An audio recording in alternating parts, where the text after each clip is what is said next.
LDR po kami, sir. Nahuli ko na siya na may kinachat. Kaso binura niya nung nakita ko. Ngayon may bago siya ginawa na account at bago Gmail, kaya hindi ko na siya monitor. May paraan po ba? Paano mabuksan bago niya FB account? Di po mahirap yan. Well, stay tuned and watch the full video lang.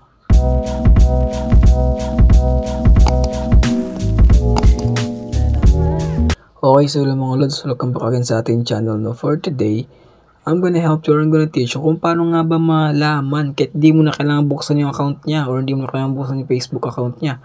Kahit gumawa pa siya ng ibang Facebook account, okay lang kahit di mo naman password. So, napakadali lang po paraan. Ang paraan dyan is napakadali lang, napakasimple lang. Okay? So, pero bago pa lang kayo sa aking channel, mag-subscribe ka na, idol. And kapag nakapag-subscribe ka, well, thank you so much. Malaking tulong na po sa akin yan. Now, dito kasi, ang gagawin natin is simple lang. Unang-una sa lahat, ito tip lang to, tip lang.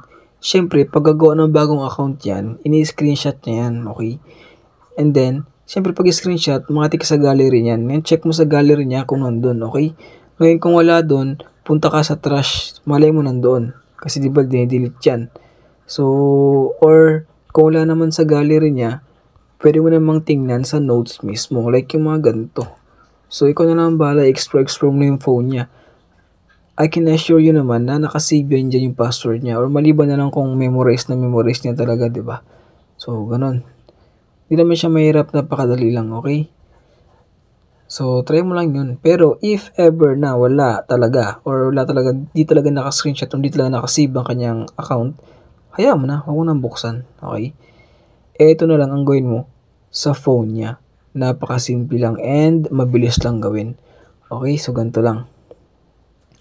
Unang-una sa lahat, hiramin mo yung phone niya. Ngayon, kapag nahiram mo yung phone niya na yan, pumunta ka lang sa Play Store. Okay? Sa Play Store kasi, meron kang specific na dalawang application na kailangan i-download. And lahat yun related sa Messenger. Okay? Actually, hindi lang Messenger. Lahat ng mga chat apps na pwede niyang gamitin is related po yan dito. So, ibahin ko muna yung okay, yung screen para makita na talaga ko yung mga application na tinutukoy ko. Okay, so una is itong Unseen. Ang Unseen kasi, ang ginagawa ng Unseen is kayang-kaya niya po mag-save ng mga messages. Messages ng kausap niya. Yung chat niya, hindi na sisave. Pero yung message ng kausap niya is automatic na sisave po yun kagad. So, hindi mo naman kailangan ng chats niya, di ba? Kasi matik na rin yan. Alam mo na rin kagad yung mga replies niyan.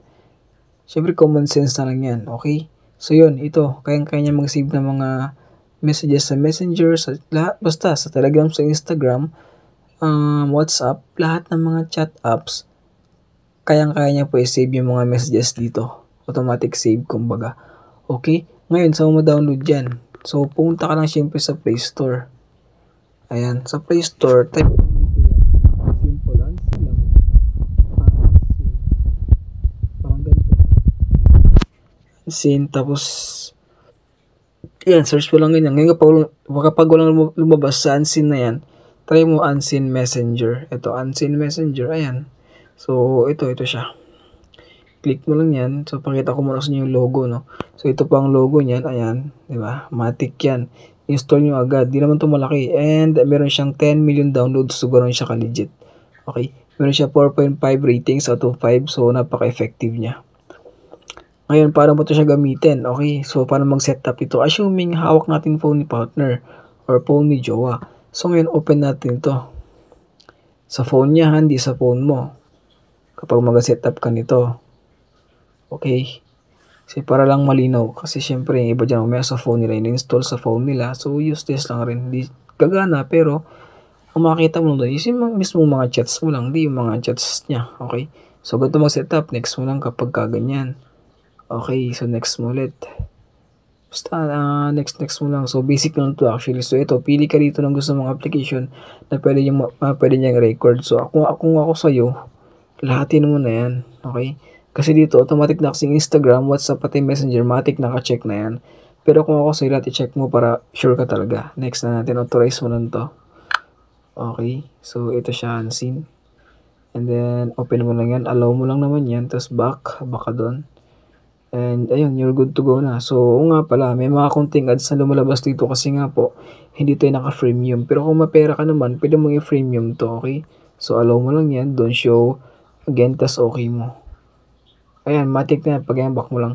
Ayan, matik na yan, masasave mo sa Messenger, and WhatsApp, Viber, Telegram, Instagram, and so on.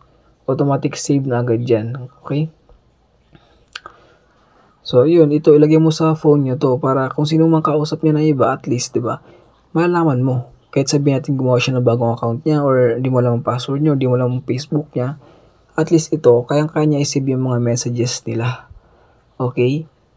So, yun, napakasimple lang, walang problema, gawin lang mag-setup. Basta itong application na to, install mo lang, okay? Sure ako, malaki ang matutulong na to, malaki ang maitutulong na to sa'yo, okay? So, pasensya na, medyo nabubulol tayo kasi nga pagod, galing work. So, intindihin nyo lang mga idol. Basta ganun lang, okay? Hindi kasi ako makapapakita ng proof pero effective to, I can guarantee you that 100%, okay? Kapag di gumana, unsubscribe nyo na lang ako. So, ganun. So, yan, back na natin yan. So, ito po. So, hindi lang naman, di ba, malay natin, hindi lang naman sila nag-uusap, nag-video call din sila or nagko-call din sila sa Messenger. So, meron po tayong asang application na kailangan i-download. So, itong application na to, kapag nalagay mo na to, na-set up mo na sa phone niya, please paki-hide. I-hide mo sa mga folder na kung saan is bira niya lang gamitin. Or kung marunong kang mag-hide ng app, mas maganda. Okay? Ito, lagay mo sa mga ganito. Yan, like ito sa Google, lalagay ko dyan. Kapag nilagay dyan, di siya halos mahalata, di ba? So, especially kapag ginagamit mo siya yung application or yung mga apps na nakafolder dito. Okay? So, ayan, goods ka na dyan. Ngayon, doon naman tayo. So, paano nga ba pa-record yung mga pinag-uusapan nila sa Messenger? So, doon naman papasok yung record ito, Messenger call. Diyan naman papasok tong application na to. So, itong application na to, kayang-kaya niya po mag-record ng mga calls, okay, sa Messenger, marinig yung boses ng partner mo, and marinig yung boses ng ibang kausap niya. So, ganun katindi ang application na to. So, ngayon, saan pa ba siya matadownload kundi sa Play Store lang rin naman? Okay? So, ganito siya. Punta ka lang Play Store ulit. And, tapos, type mo lang dito, literal na, ito, record. Okay? Record. Ayan. Ito. Record Messenger Call. Click mo lang yan. Tapos lalabas itong logo na to. Itong application na to, Ayan, click ko lang. Ito. Ito ang logo niya, okay? So, ito ang logo ng application na kailangan mong install. Install mo lang yan. Automatic open na yan. Okay? Sabi dito kasi about this app, record messenger voice calls and store them safely on your device. Diba ang galing? So, automatic save po lahat ng mga calls nila dyan sa Messenger.